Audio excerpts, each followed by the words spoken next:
Morphology is the study of word structure, what the pieces of words are and how they fit together.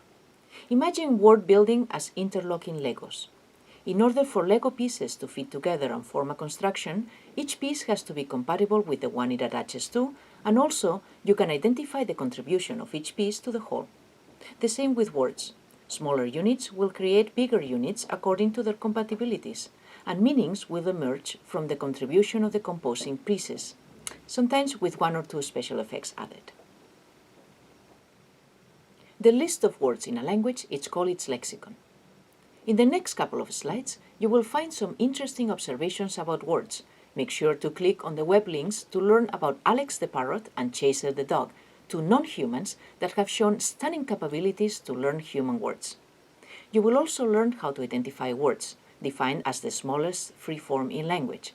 And very importantly, a guide on how to identify the morphological category of words, whether they are a noun, an adjective, a verb, and so on. Make sure to understand all of this before you continue. As for me, I will meet you again after the self-contained slides when I can be of help again.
Now try to identify the morphological categories of the words in this slide.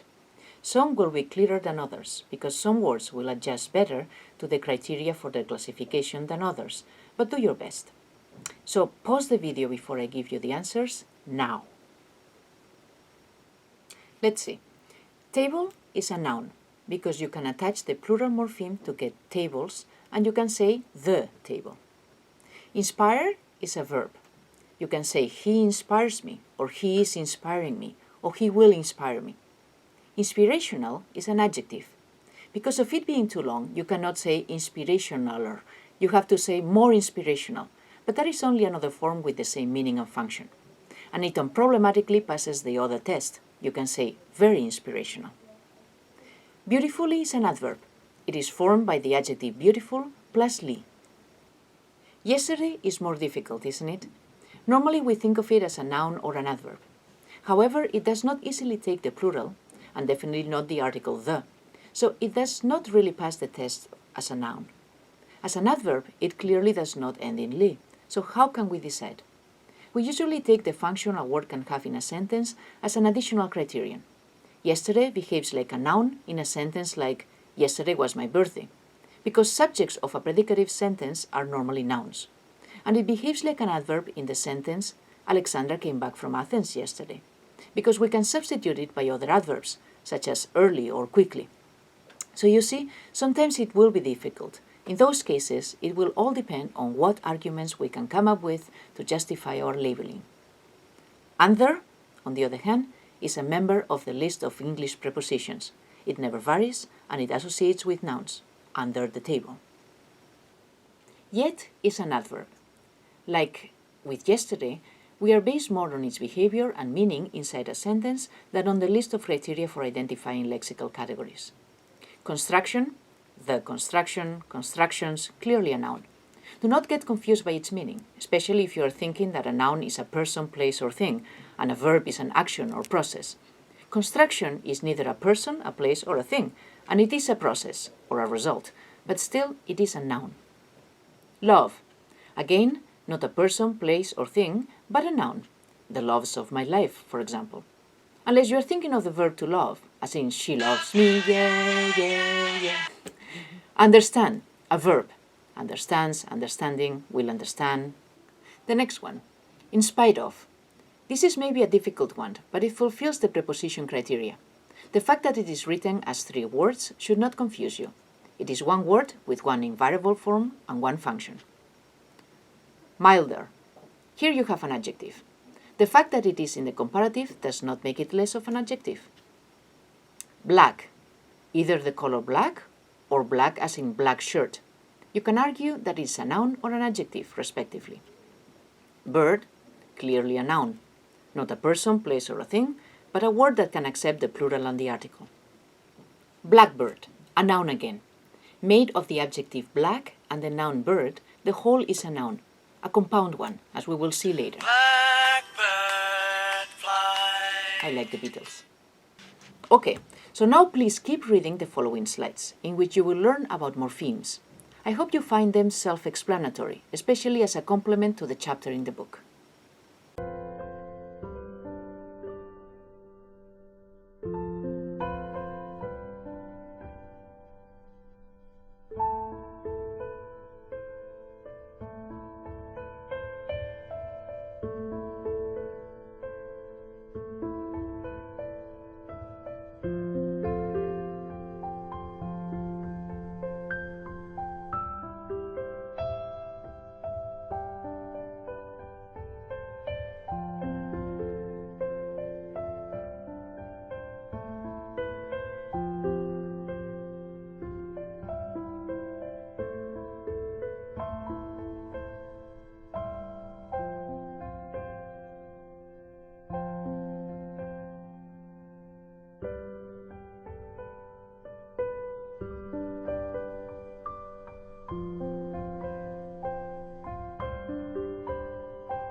So now that you know how to identify words of all categories, and it has been made clear that all words are necessarily made out of morphemes, let's talk about the ways morphemes can be combined with each other in order to form words.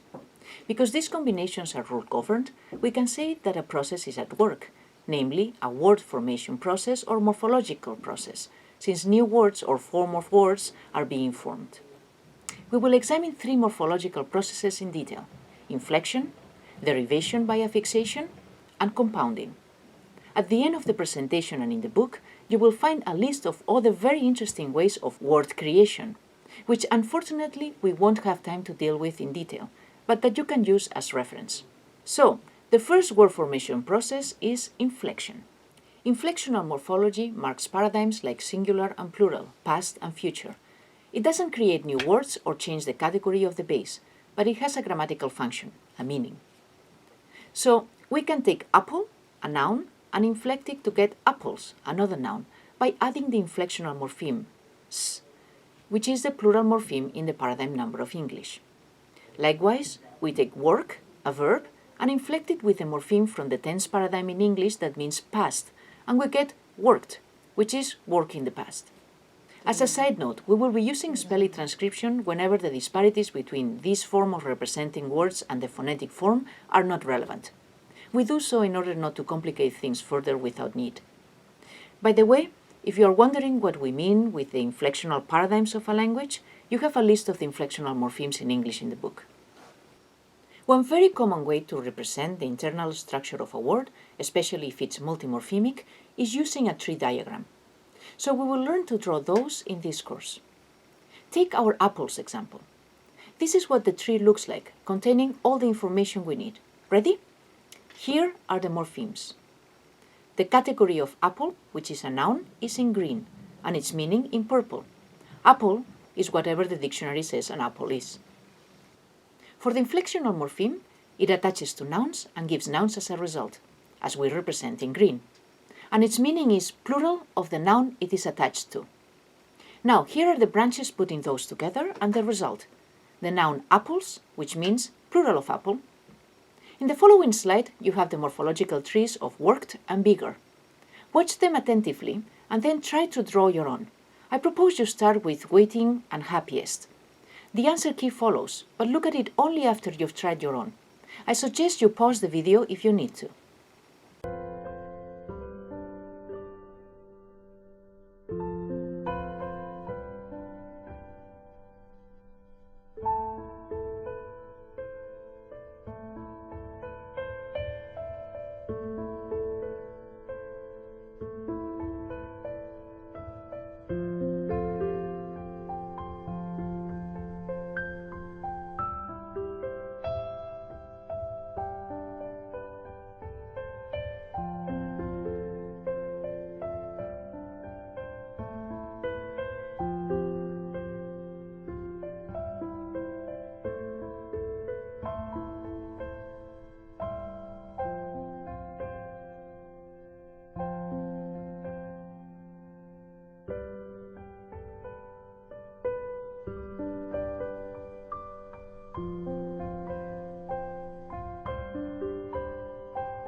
The second of the morphological processes is derivation by affixation. Derivation creates a new word with a meaning and/or category distinct from that of its base through the addition of an affix, a special kind of morpheme. For example, we take the verb bake and we attach the affix to it.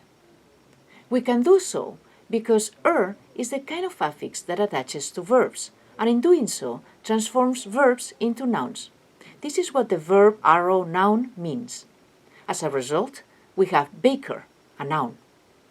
It is important to note that from the two morphemes that interlock to produce the word baker, bake is the root. That is, the most basic morpheme of the word, the first morpheme which all the other morphemes attach to. And is an affix, a morpheme which attaches to a base, in this case the root. So affixes are fundamental in derivation. Now, there are 4 types of affixes. You have them explained and exemplified in the following slide. After that, you should be ready to draw your first trees representing the structure of derived words. We will do the first one together. I've chosen remagnetize.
An important thing to remember is that when drawing a tree, after you have identified the morphemes, you always start with the root. In the case of magnetized, the root is magnet, a noun, with the meaning of whatever the dictionary says magnets are.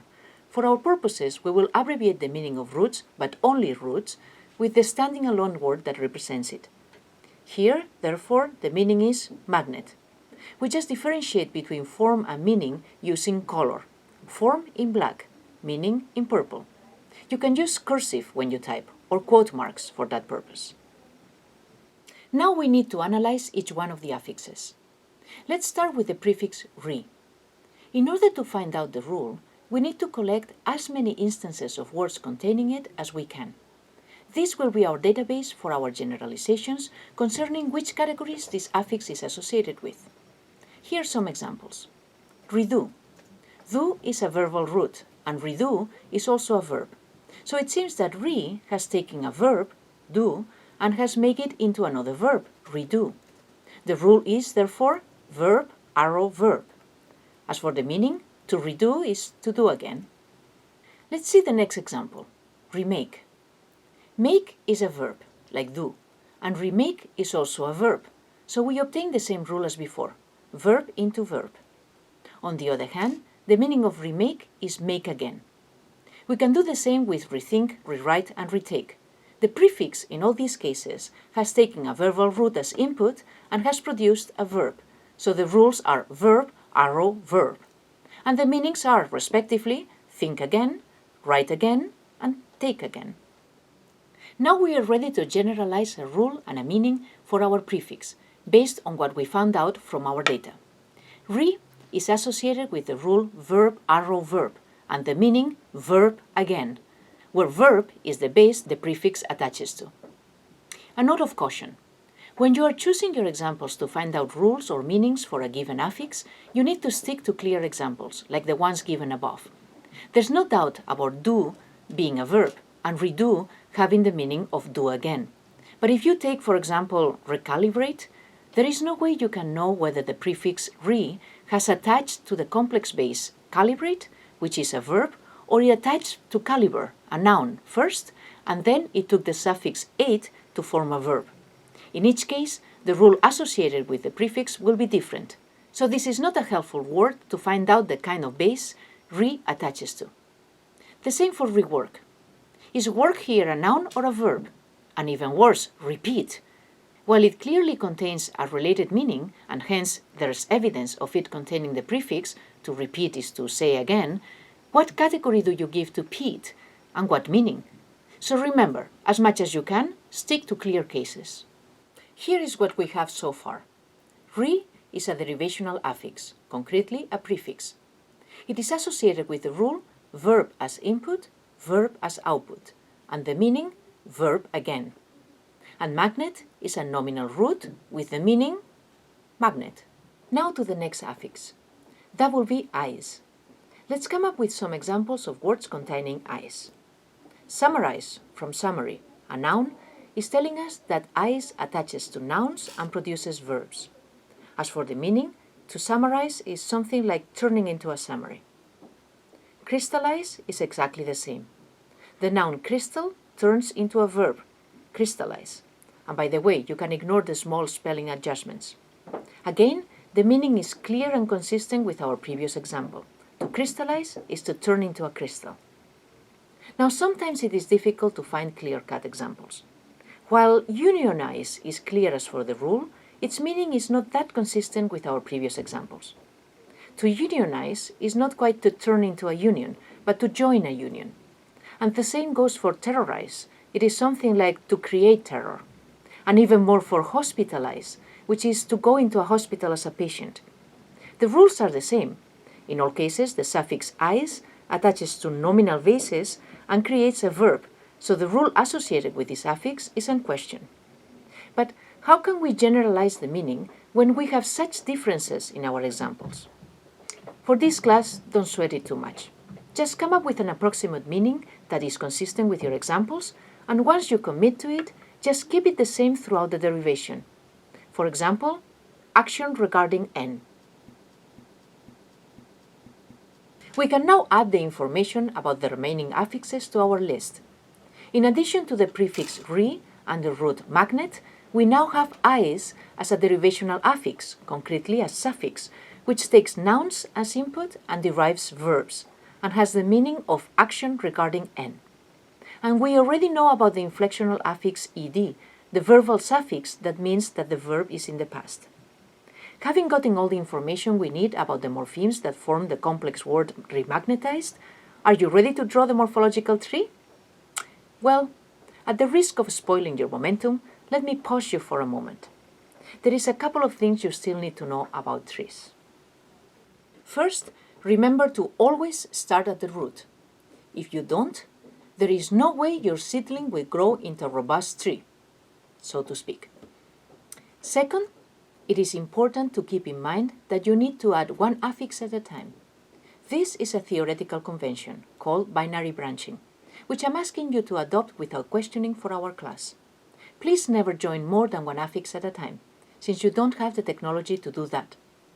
Meaning, our baby morphological theory is not prepared to assume that possibility. So please just accept it and feel free to make a career out of questioning it later on if you wish. Third, never cross branches.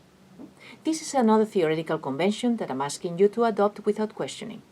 It is not that it is a logical impossibility. It is just that it makes for somehow messier trees, and if there is a way to do without branches crossing, it is worth exploring how far we can go in representing morphological derivations without having to do it. Fourth, add up the information in a consistent manner. If you have an affix associated with a rule that says that it attaches to a noun and derives a verb, when you attach it to a noun, please be consistent and derive a verb, not a noun or any other creature. The same goes for meaning. Keep it consistent. Fifth, remember to be done with all the derivative affixes before you start incorporating inflectional affixes. This is just how English and many other languages work, so just a tip. And finally, keep calm. The first trees you try might prove to be a bit of a challenge, but after some practice, you'll be producing whole tropical forests without blinking. Now, let's do it.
Now let's get some practice.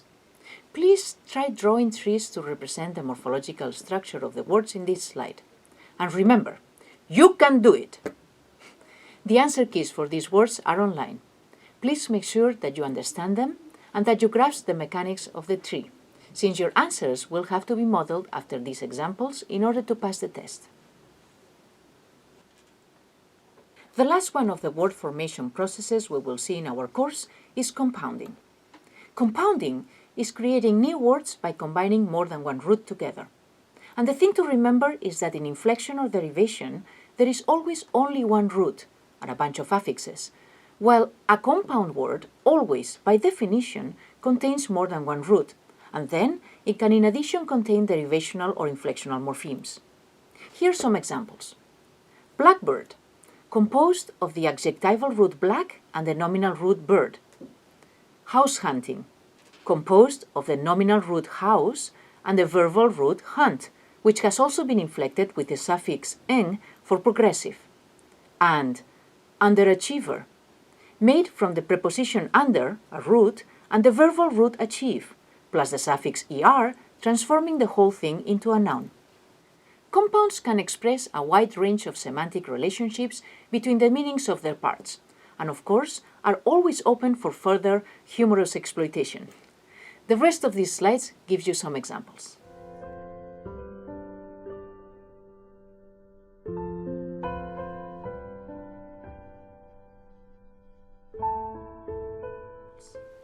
And that's it from me for the Morphology unit. The rest of this presentation gives you some more information and, of course, guides you through the drawing of trees for compound words. I think you can revisit those slides on your own without problems. And after that, there is a list of other ways to build new words. Since our world is constantly changing, and our thirst for appear witty is insatiable, it only makes sense that we have many ways in which we can build new words. The marvelous thing about language is that we all have unconscious knowledge of the complicated rules governing word formation, or else we would not even start to understand new words when other people produce them. And that flexibility is a remarkable characteristic of the human brain.